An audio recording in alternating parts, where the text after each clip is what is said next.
So most brands spends crores on ads. And Zerodha does not do that. It's the personal connection that Zerodha has developed with the people. The Zerodha Brothers, I think they are phenomenal because they are in the Forbes richest list. They have done everything out there. Now, what are their motivations to work more hard? Just the kind of passion that you have for doing what you're doing, right? You genuinely want to build something that's cool. Raj Shamani. And he mentioned in the podcast that copy, curate and create. So he mentioned 3 C's out there. Some other people are like, we want to make videos, we don't know what to do. So therefore copying probably helps them. Pratham Mittal has actually called Karan Johar and many other stars as well on his podcast, and he actually advertises Masters Union so much. I think Masters Union did that step number 1 with a lot of podcasts, with a lot of PR, with a lot of, I don't know, whatever they did, which is awareness. What is your success mantra out there? Oh, I honestly don't know. Yeah, very difficult to make that call.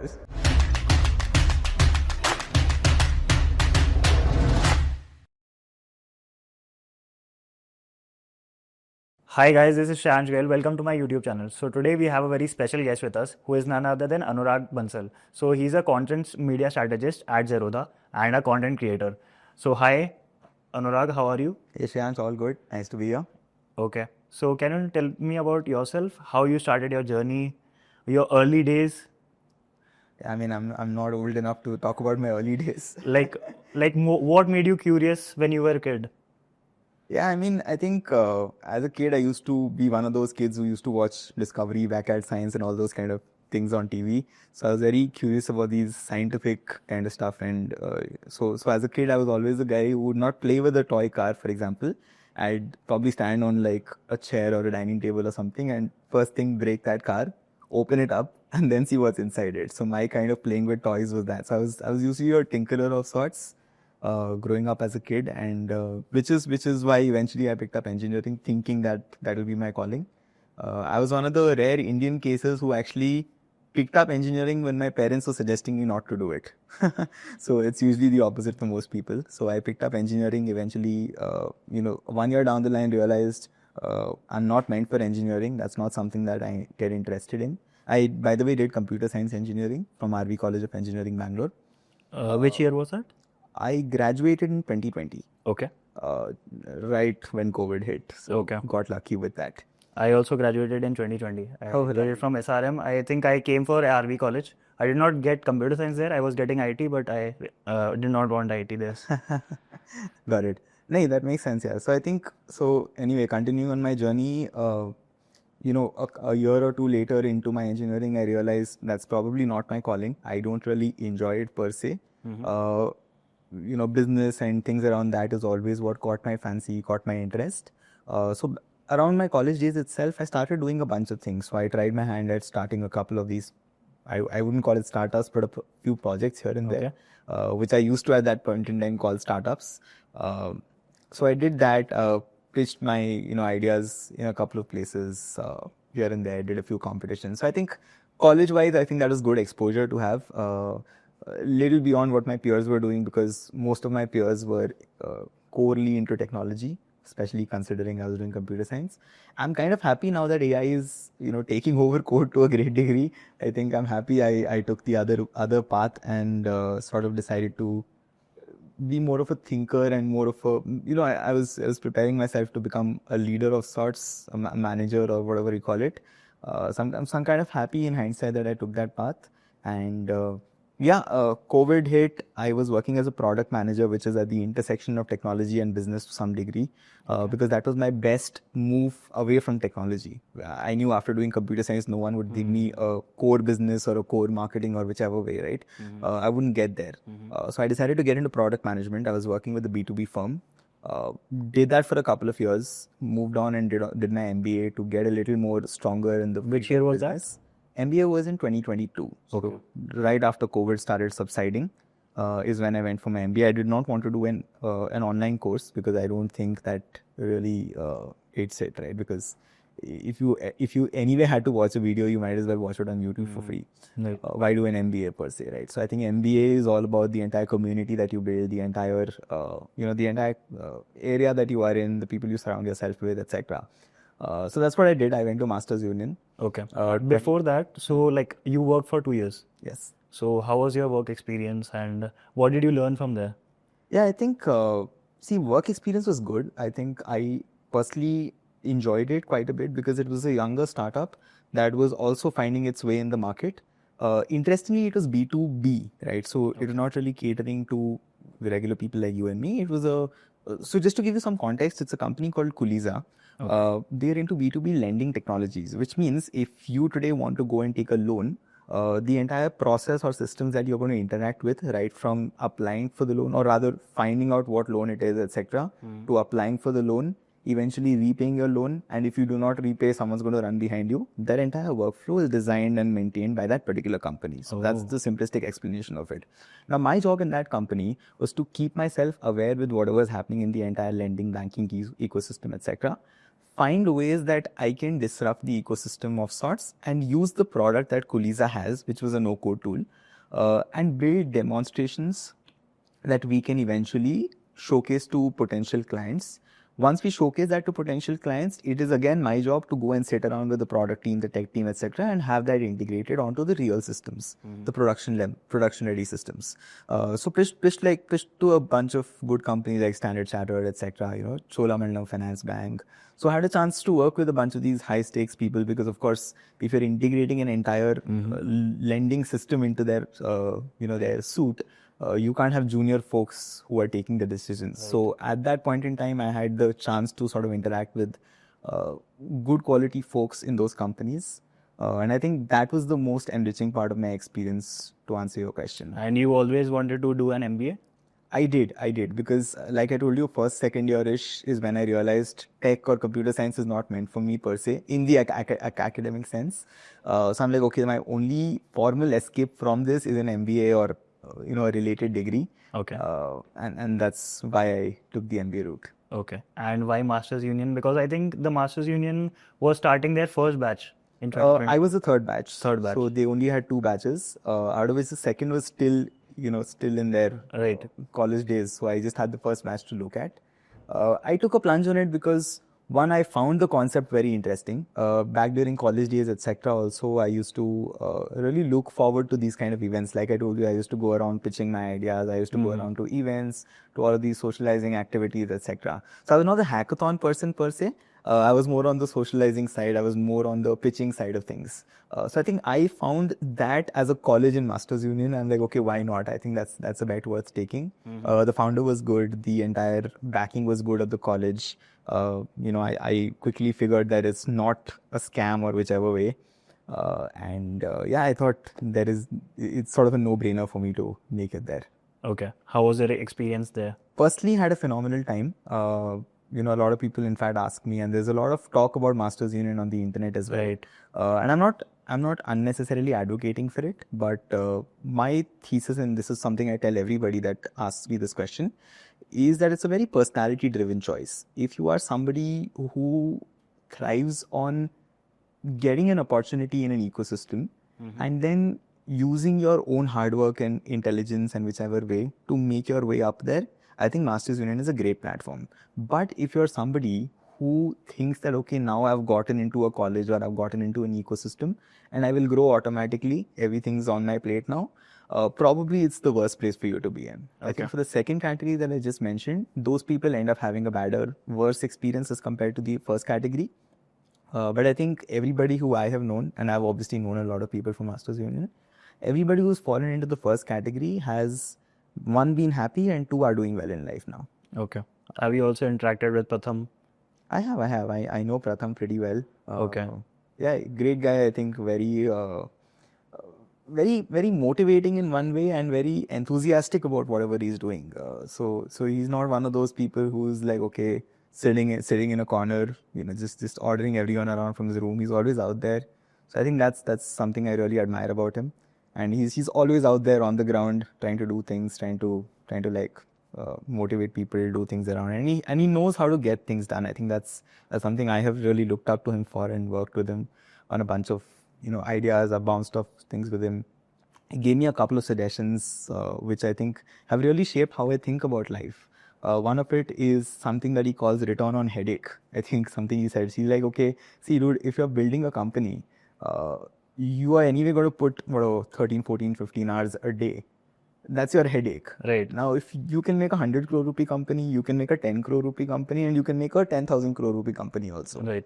You are anyway putting those same number of hours. So your headache is the same. So what is your return on headache? You might as well think big, dream big, and do something that's bigger. Right. So I think that's just, I mean, it sounds very intuitive right now, but it's just, at a student level, just having that frame of reference or frame of thinking really changes the way you think and the way you take your life going forward. So you always end up taking bets which hopefully could pay you off a lot better in life as compared to those smaller ones. Right. And I think people nowadays tell me that Pratham Mittal has actually called Karan Johar and many other stars as well on his podcast, and he actually advertises Masters Union so much. That's a great, phenomenal job as a founder to do that. See, that's not his only job, I would say. But it's important, right? Because see, think about it. Again, I would say I'm not advocating for Masters Union unnecessarily, but I just want to go behind and explain as to why this is happening and why it's important. See, if you are forget it's a college, like think about it as a company for once. Think about it as a startup or a company, whichever way. Now, if you are a company and you want to be known to people, wherein you are competing with a lot of legacy competitors like your IIMs, your ISB, or whichever way, what do you need to do? Your first step is to make people aware that you even exist. Only when people understand that you exist is when people will even look at you. That's step number one. Right. Step number two is that you need to make them aware that you exist for the right reasons. So that's what's happening at this point in time. I think Masters Union did that step number one with a lot of podcasts, with a lot of PR, with a lot of, I don't know, whatever they did, which is awareness. Now that most people who are at least looking for an MBA know that a college called Masters Union exists, that awareness set is sorted. What they're now looking for is how do you get Masters Union known for the right reasons in the minds of people. You don't want Masters Union reputation to be bad.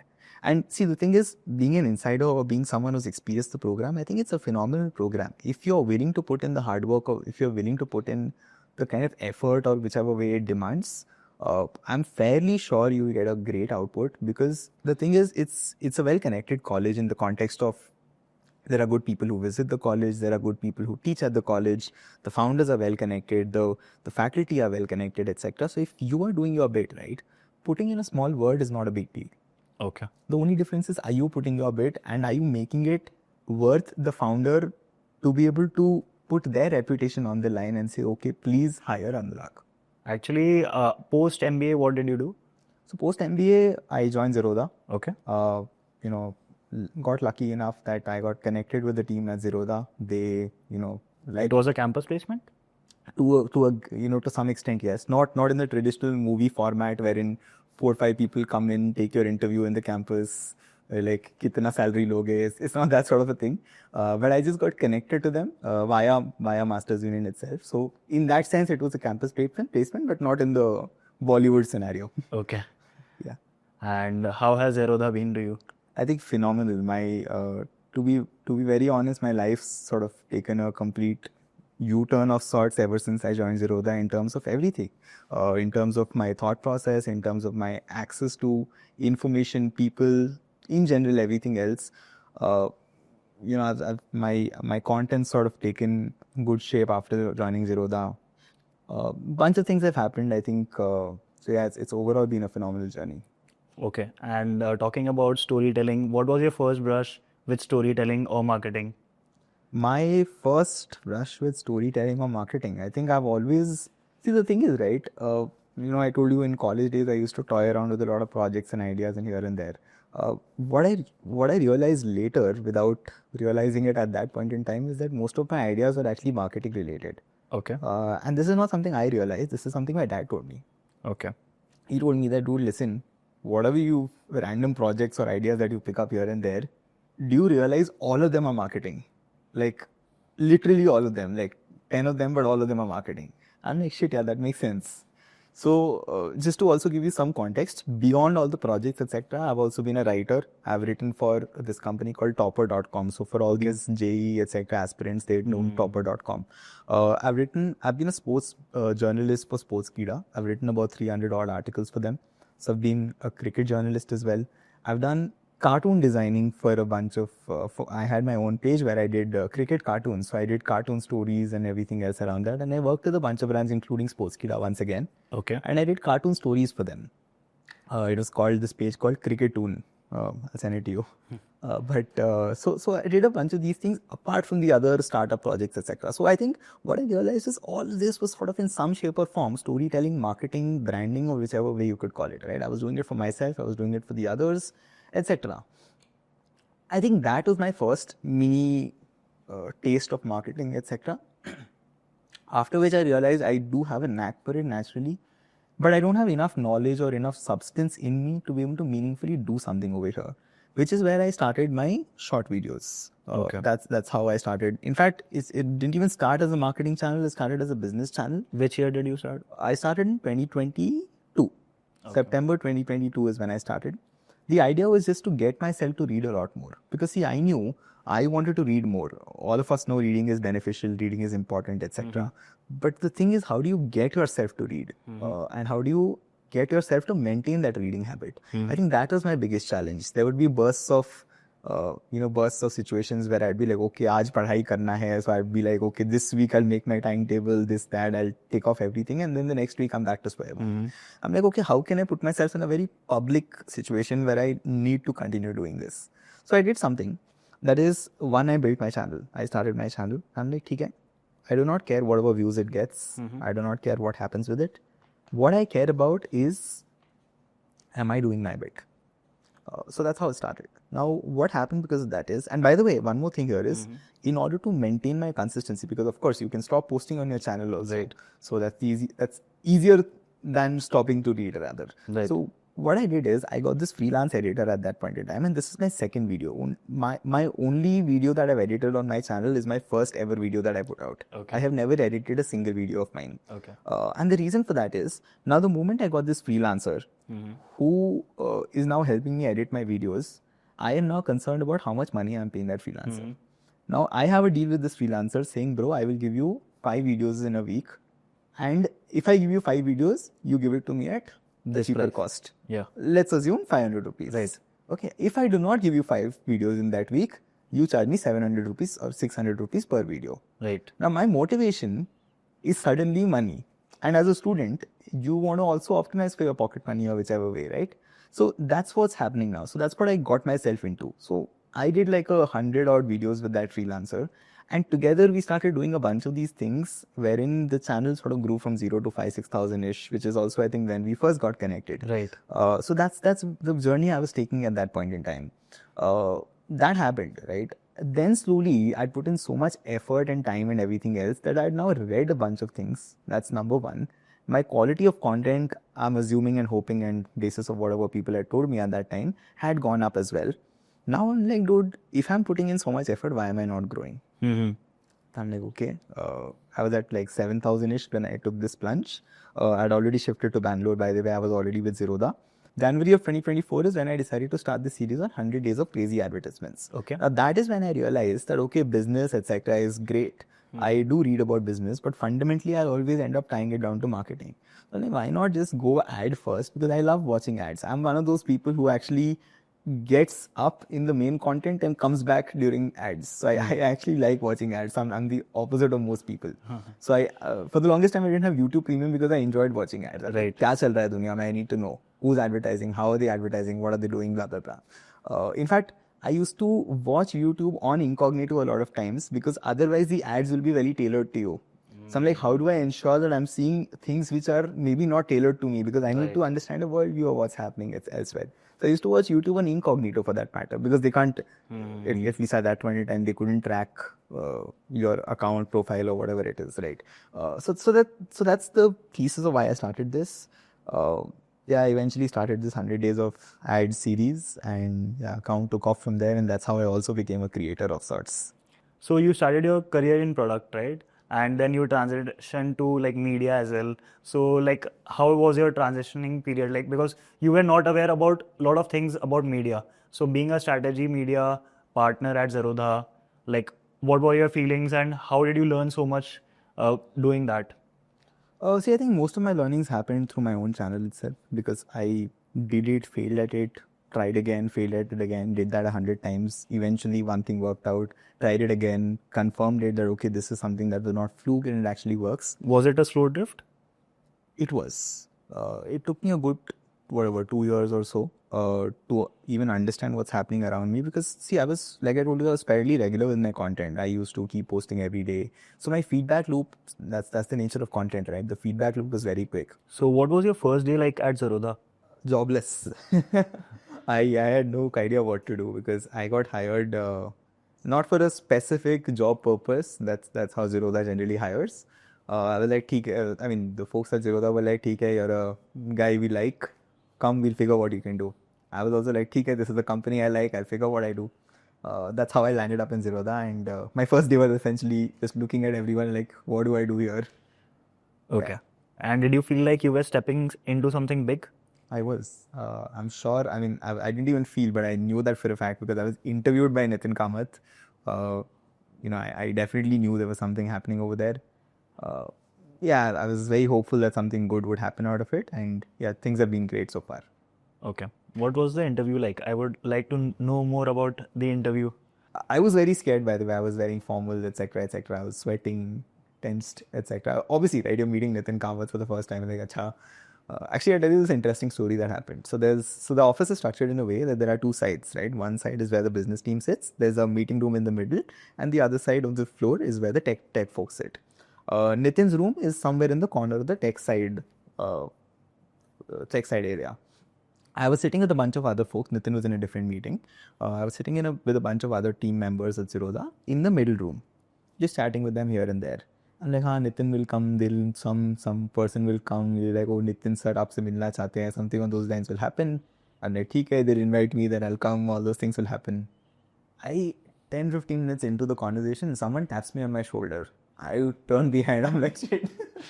That's Nithin Kamath. He just came, randomly just to like, chalo, we'll go for the interview. I'm like, 1 second, wait, what's even happening? Funny thing is, I had my resume in my bag. My mind obviously just blanked out at that point in time. And Nithin Kamath suddenly just taps you on your shoulder like, chalo. I'm like, dude, wait. So I obviously forgot to take my resume. Just walked in, had a good chat with him. He just asked me what I'm up to, what I do, what are my hobbies, blah, blah, blah, right? So he just wanted to do a vibe check. He was not asking me technical questions, nothing at all, right? So what he looks at, from at least what I've understood, is just vibe. Because if your vibe is right, if you are a good person, that's about it. That's what matters. What you do in the company is only a reflection of that eventually. That's how the team at Zerodha in general operates. It's literally just vibe, and that's how it works. So this was the only interview that you had at Zerodha? No. So I had it with the rest of the team members as well. But that also was not really technical in the sense, there was a test, there was this, there was that. Nothing really. It was more about what I do, how I think. It is more on how I think, actually. Okay. My thought process. So they asked me a couple of these questions wherein they were just checking, my thought process and my alignment with how I think as compared to how the team thinks, etc. And once they saw fit over there, they're like, okay, I think we're good. Okay. I think we see Nithin as a visionary leader out there. Since you actually interacted in an interview first time with Nithin, how was your experience out there? I think extremely humble, to be honest. I did not. So I had never met celebrities or, large figures like him or anybody else for that matter prior to this as much. Yes, Master Student gave me that access, etc. But not in like a 101 setting. And I didn't know what to expect of it. In my head, I'm like, okay, kuch hoga, this, that. And I've heard about him quite a bit on the internet, but I don't know what it'd be like in real life. Extremely humble, extremely down to earth. If you have no context about who he is, all you will be like, okay, good guy, very fit, very humble. You have no idea. I mean, assume you don't have any idea he's a billionaire, he's the CEO of a big company, etc. You will never be able to make it out also, based on his ego or whichever way. So I think that was my first thought or first experience like. Okay. And apart from humbleness, what did you learn from him? Because seeing and interacting with such personalities out there, you learn some kind of stuff out there. I think the biggest thing that I've taken away from one, interacting, and second, observing Nithin from a distance is actually two things. One is context switching. See, Nithin today, he's handling a large business. He's the CEO of a large business. This means he's got to take a look at folks who are doing marketing also, folks who are taking care of tech also, folks who are taking care of the product also, folks who are doing support also, at large, right? So some and investments also, because rain matter. Suddenly, you have a meeting at 2 o'clock where somebody just comes and talks to you about an investment. Right when you're walking out of that meeting towards your desk, somebody catches you on the way, some employee, and like, oh, listen, we are planning this, and that could be related to marketing. Now think about it. From a CEO's position, you can context switch, but context switching with the power to make a decision at that point in time is extremely difficult, because you're in some zone at this point in time. You could just be thinking about that startup which you may be investing in, etc. But suddenly when you have to make a decision that's related to marketing and has nothing to do with what you were just thinking about, making a decision there is extremely hard, because your decisions have has its weight worth in gold. Right. Because you're not, I mean, he's not taking decisions like we are taking over here, we get a khana kha lete hain sort of thing. Right. So that's the thing, right? So that's something that I'm like, shit, how does he manage to do that? I would really love to be able to do that at some point in time. Definitely not there, but I think that's one of the biggest things I've seen him do. And the second thing is obviously also make decisions, because I think most of the people today, they can have a conversation, they can do a bunch of things. But when it comes to actually putting their foot down and making a decision or saying no to something for that matter, most people have a very hard time, including very, very senior folks I've had a chance to interact with. Most people just cannot make a decision.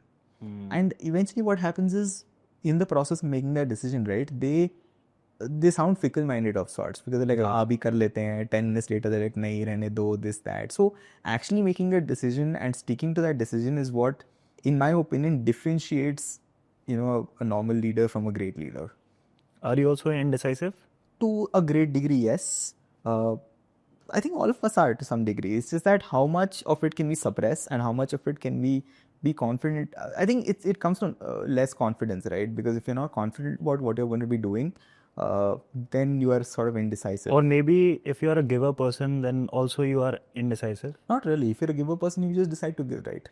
Yeah, but so basically, if I want to give something and I want to make you happy, so it's just that I will think that you can, suppose we are going to a restaurant and... Which is underconfidence, right? I'm not confident if I will be able to please you. Right. That's exactly what I'm saying, right? So indecisiveness sort of comes from underconfidence only, in some shape or form. Right. The only thing is how can you draw that line? That's just the difference.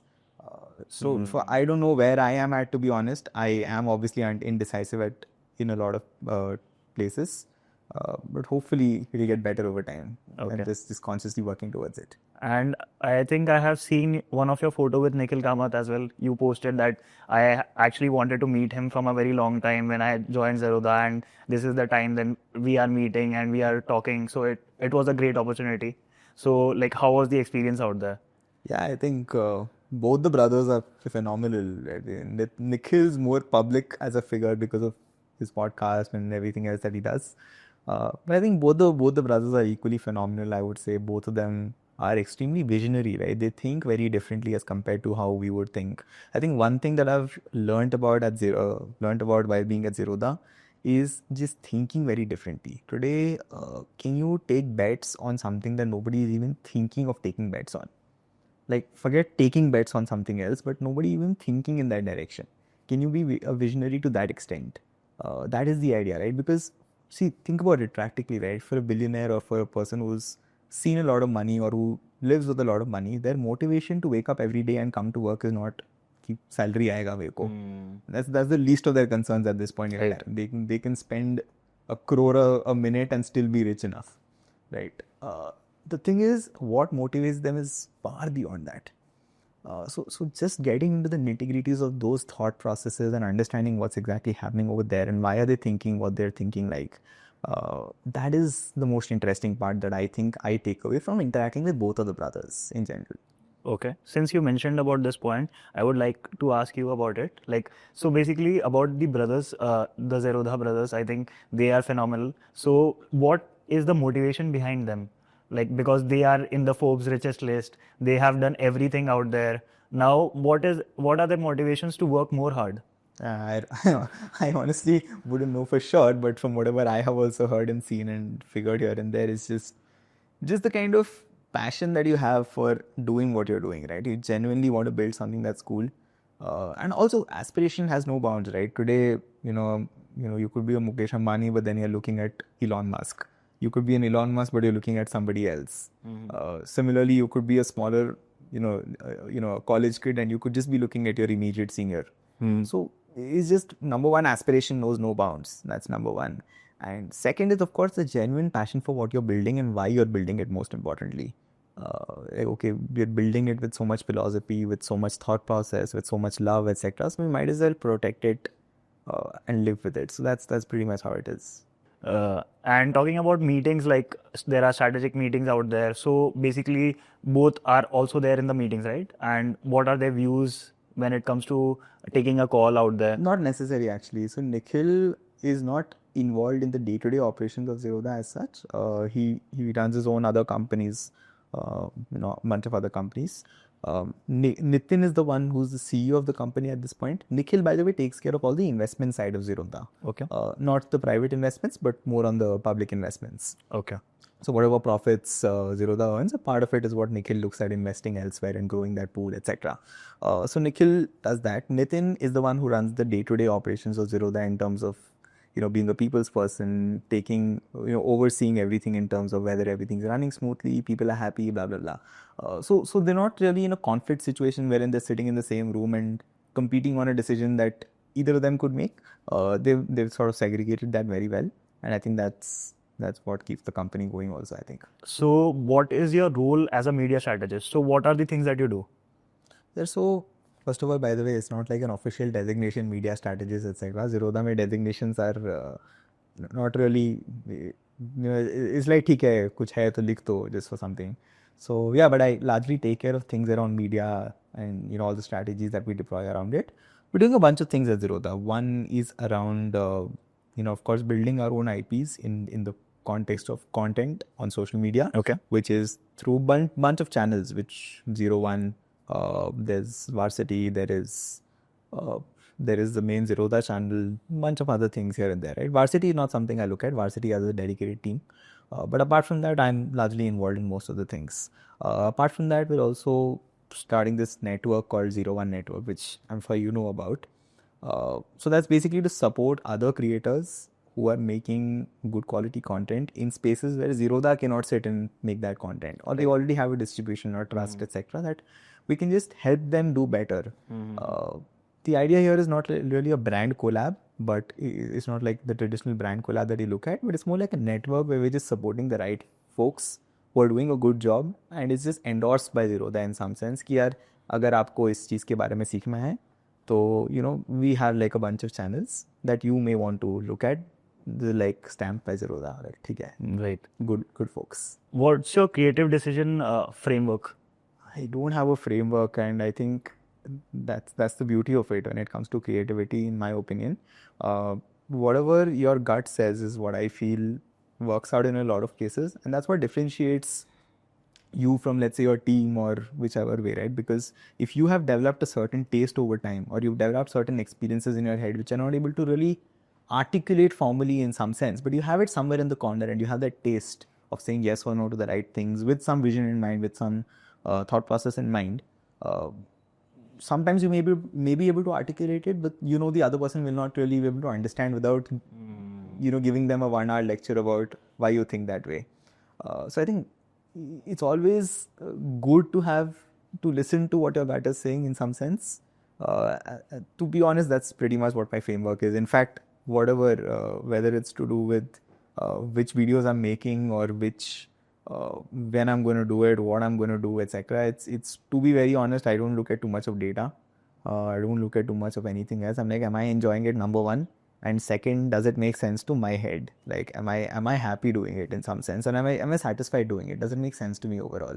If the answer is yes, I just take a plunge. So most brands spends crores on ads, right? And Zerodha does not do that. So what do you think Zerodha does differently? Because a lot of people and a lot of companies out there spend more on ads, and you also do series about ads and like about marketing and stuff like that. So can you tell me what does Zerodha do differently? There, in my understanding and experience, it's the personal connection that Zerodha has developed with the people. See, as creators, you and I know this, and a lot of people watching this will also know this, I'm sure, that developing a personal connect with whoever you're talking to is very important. They don't want to be talking. See, the difference between a computer or an AI or whatever and a human being who genuinely is talking to you and not just talking to a camera, the difference is the connection. That is why a lot of YouTubers and a lot of creators and a lot of celebrities really just hit better, because they may not be the best actors, they may not be the best speakers, they may not be the best whatever, but they really connect with you somehow. They have that thing. You cannot articulate it properly, but they have that thing. They have that knack of being able to connect with people a little better. I think that is what Zerodha has done very well. That they've been able to connect with the audience in like a much more deeper fashion. Of course, the news around profits, etc., did help out, because there are a lot of other people who spoke about Zerodha in that regard. Of course, being the first mover also helped, because being the first mover means that you all automatically get the attention. But maintenance of that first mover advantage happened largely through storytelling and largely through social media, and just being out there and being very, very genuine and very honest about whatever the company is like, whatever the company does. Even with most of the features, even with most of the the topics that the founders and the other team speaks about on social media and elsewhere, it's largely about being neat and clean with your approach. When the markets are rising, you don't say, "Arey, aap bhi, you go join the wave and you also rise." That's not the communication. While Zerodha would obviously, in terms of monetary value, benefit from those things, that's not the communication that goes out. The idea is, dude, can you hang on? Like, what we are saying as a business is exactly the opposite. Hang on. Don't get too excited. We're not saying don't do it, but don't get overexcited and do it. Just take a breather, think about what you're doing, and then do it if you think it's right. So I think that's just a communication which has really resonated with people over time, which is why I think the communication and the bond that Zerodha has developed as an organization with people has become a lot more stronger. And of course, after that, beyond that, you obviously have to take it a notch further, which means Nikhil's podcast has helped. Zerodha's general content has helped. We've been doing a fest called the Zero1 Fest in Bangalore every year now. That has helped to a good degree. A bunch of things around that. We're doing a bunch of these college events. So, a bunch of these activities have now sort of started to take shape, which is now helping us move further. But if I am a TV consumer or a ad consumer out there, if some ad comes, then it strikes my mind, okay, like if I see a MDH ad out there, then I see, okay, this MDH ad stays with me for 5 to 10 days. That would be the time span that I will be thinking about it. But Zerodha doesn't do it. So, like, doesn't Zerodha think that this is a difficult or a niche that people are not going in? Actually, I have 2 points here. When was the last time you saw an MDH ad? I'll actually ask you. I think it's long back. It's not 5 days for sure, right? The only reason you brought that example up is because you actually still remember it. And the moment you say MDH, that uncle with the turban will come to your mind. Right. That dabba with the masala will come to your mind. That logo will come to your mind, more or less in that order itself. Now think about it in that journey. When you go to a store and you see a pack of variety of 10 masalas out there, and you see MDH, all of them are selling red chili, for example. 10 random brands. You would probably pick up MDH because you recognize that brand, it's some level of trust. Right. So the fundamental is that it's built a trust. Right. Every day you don't have to do it necessarily, but you have to keep reminding people in general. So Shreyansh out here sitting has already developed a trust with MDH. So unless someone really comes and does something significantly different and breaks that trust and takes that trust, Shreyansh is still going to buy an MDH masala, if at all. Now, when it comes to Zerodha, if you think about it, at the end of the day, it's just about being able to build that trust with the right set of people. You don't want to run behind everybody. You're not targeting people who will probably not even invest, or people who will just see it, kuch hoga ye, what do we do out of it, etc. The idea is just to target the right set of people and do it very well for them, so that eventually they will also recommend it to other people, and it just remains a neat and clean, good platform with a healthy ecosystem and atmosphere out there. So that's the entire idea. Because at the end of the day, if you look at it in terms of the number of people who genuinely pay in India when it comes to software services or premium products or whichever way, it's like 10 million odd people, like maybe 10 crore odd people at best. Not 10 million, 100 million, 10 crore odd people at best. India वही है यार, at the end of the day there's no people to pay out there, right? Which is why India is also called the DAU farm, or daily active users farm, because you'll have users who use it daily, but they'll all be free users. I mean, think about it. A company like Glance, which I don't know if most people know about it, but they do wallpapers for your phones like Oppo, Vivo, starting price phones. They do wallpapers for them. Yeah, मतलब you would never imagine a business model like that working anywhere else in the world, because वहाँ पे takers नहीं होंगे. यहाँ पे you have that business model because people are not willing to pay, so you can just throw in a wallpaper and have that monetized. Can you imagine monetizing an iPhone person's wallpaper? They slap you across your face. They're like, nahi chahiye bro. What's wrong with you? I don't want my wallpaper to show me a random advertisement every now and then. So India is just that way, right? India is just very different in that context. So it's just building for the right people and targeting those right people every way possible. Okay. And in your content creation journey, did you feel or doubted a reel that this won't work at the start, but initially it did not work well, but later it got a good traction out there? Bunch of reels, to be honest. To be honest, it doesn't even excite me at this point, because ठीक है, see, for me it's like I told you, right, my entire motivation of starting this, and still to a great degree that's the motivation, is can I get myself to read and educate myself a little more so that I get access to the right people, I get access to the right knowledge, to the right information, and I get to work with a lot of good people. So motivation वही है यार. Bunch of reels have gone viral, that's on the algorithm, or whichever way it is. But yeah, not something that is overly exciting at this point. Maybe it's also because I've done this for like 2-3 years now, so it's not like that dopamine which used to hit me on day one. And talking about Zero1, like it's a fresh moment, right? Nobody has done like a creator and a finance, like a collab kind of thing. So how do you think that it will help India going forward out there? See, it's all about getting the name of Zerodha in the right spaces from the lens of Zerodha, and also about getting the right content across to good Indians, right? The people who want to educate themselves. Can Zerodha be the authority which says, okay, bro, listen, you are a good guy, you want to get educated or you want to improve yourself, upskill yourself. I will, support a bunch of channels so that you can come, pick one or all or two, whatever way, and help educate yourself. In the process, maybe we will also benefit here and there. We're not going to push or plug our products or plug our services anywhere else. We're not going to force you to do it. Karna hai to kar lo. So it's just that. So just being around that. And the hope here is that they will, over time, after watching these videos that are supported by Zero1, they will develop enough loyalty towards Zerodha as a brand over time. इसके यार ठीक है यार, अगर कभी they have to open a brokerage account, they'll probably and more likely be open to opening it with Zerodha rather than anyone else, because they have that intricate trust, right? Like exactly like the MDH example, because if there are 10 brokers standing out there, who is the one your finger naturally goes and clicks on? That's the entire game. What's one collaboration that made you stop and say this is bigger than just the content? I think most of Nikhil's collabs, for that matter. Okay. Whatever guests he brings in, like shit, this was the previous one was the ultimate, and this is suddenly the new ultimate of sorts.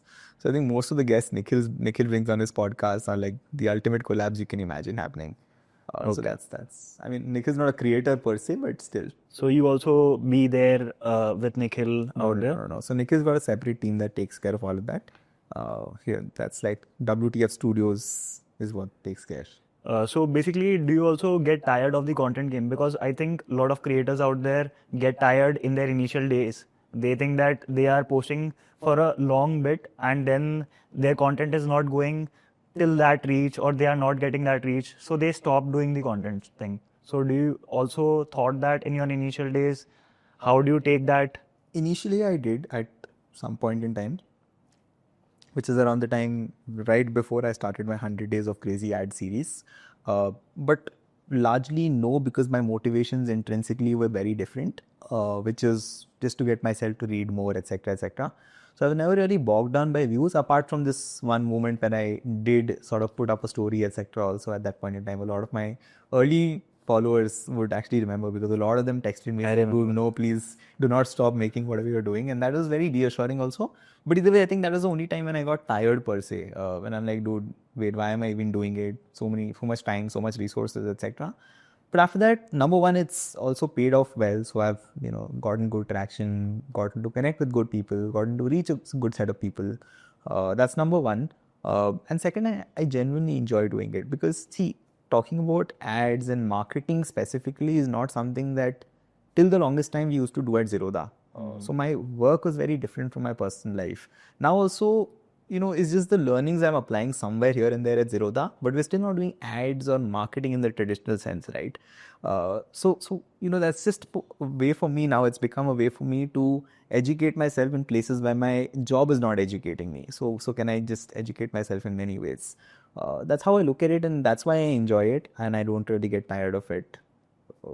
I at least still haven't gotten tired of it. And what's your process when you are blocked creatively? Do you go for walks? Do you listen to music, or is it silence? See, a lot of time, actually, it's a mix of everything. A lot of time, silence helps. I am that sort of a person that silence helps. But a lot of times nowadays, I actually start brainstorming with ChatGPT. It's very easy, right? I'm not outsourcing my work to them, but if I'm sort of creatively blocked in certain spaces, I just dump my thoughts or dump wherever I'm blocked with ChatGPT, and it gives me like 10 options to go with. Now, even if those 10 options do not make sense, something will click out of which I will then get into a rabbit hole and decide to do something. So a lot of times actually, AI tools are actually helping people get out of creative blocks as well. So I've used that a couple of times here and there when I just do not know what next to do. And honestly speaking, if I, even after all of that, I don't know what to do, I just like, okay, let's not do it. I don't have to do something for the sake of it. I'm okay taking a break. एक हफ्ता video नहीं जाएगा, it's fine. Like, as long as I'm maintaining my quality, I'm okay. And where do you think Indian content is heading? Does it concern you? Does it excite you? I think it excites me for sure. I think Indian content in general is heading global in many ways. See, actually, to be honest, most of the videos that I see on my YouTube timeline, right, not too many are Indian. Like, or rather, let me put it this way, not too many. There are so many foreign content creators that still come on my timeline. Now, I sometimes imagine and put myself in the shoes of somebody who's sitting in, let's say, Europe or the US. Would Indian content creators really be sitting in their YouTube homepage? I really have my doubts. So my thing is, when is India going to grow global? And I'm not just saying this out of thin air. I've seen the statistics of most creators that most of your audience would follow, etc. The foreign watcher audience, etc., is not that big. It's like 70-80% Indian at best. Which means I think the next stage of Indian content will be to go global and create channels wherein global audiences can relate to us, can understand what we're doing, and especially with YouTube introducing these dubbing features, etc. I think content in general will start going global because language will no longer be a barrier. That's a cool feature. Yeah, that's a great feature. The accent, etc., is still something that they're figuring out, but I'm sure that there's just matter of time. Once that's figured out, I think content in general will go global everywhere. And once that happens, I think India has a lot of creativity, etc. We've all seen the kind of crazy stuff Indians can do, right? From jugaad to the kind of mad reels that Indians can pull off. It's pretty insane. So I think the next set of timeline, capturers on YouTube, I think will be Indians in the next 2-3 years, 5 years, whatever it is. So I think, Indian content should be great. Okay. I think that's a great point. Do you also think that personal brand would be a great thing in the next 10 years?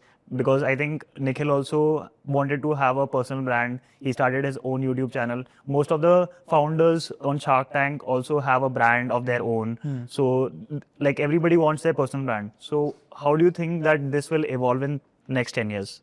There, I think trust. I was listening to Sam Altman. I was listening to a bunch of these CEOs who run AI companies.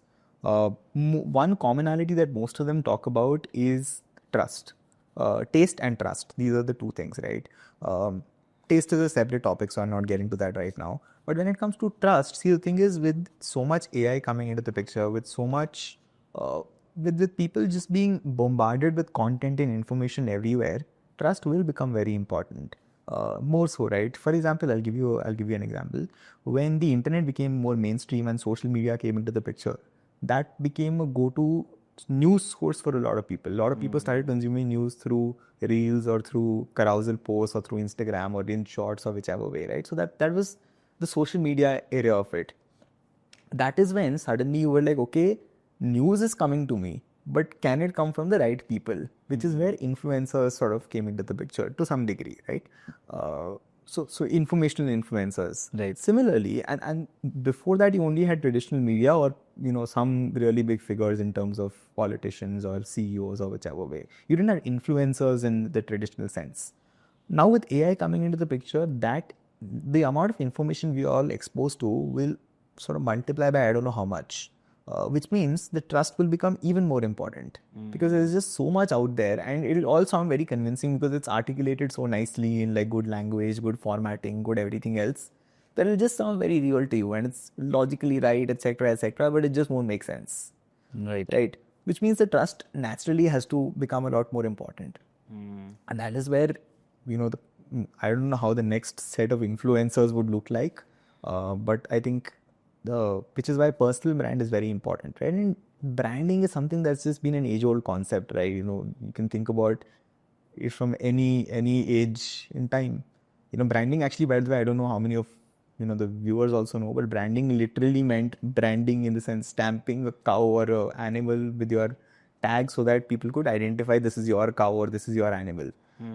That's how it all started out, which means that is also a seal of trust. No, ye mera hai, acha hi hoga. That sort of a thing. Right.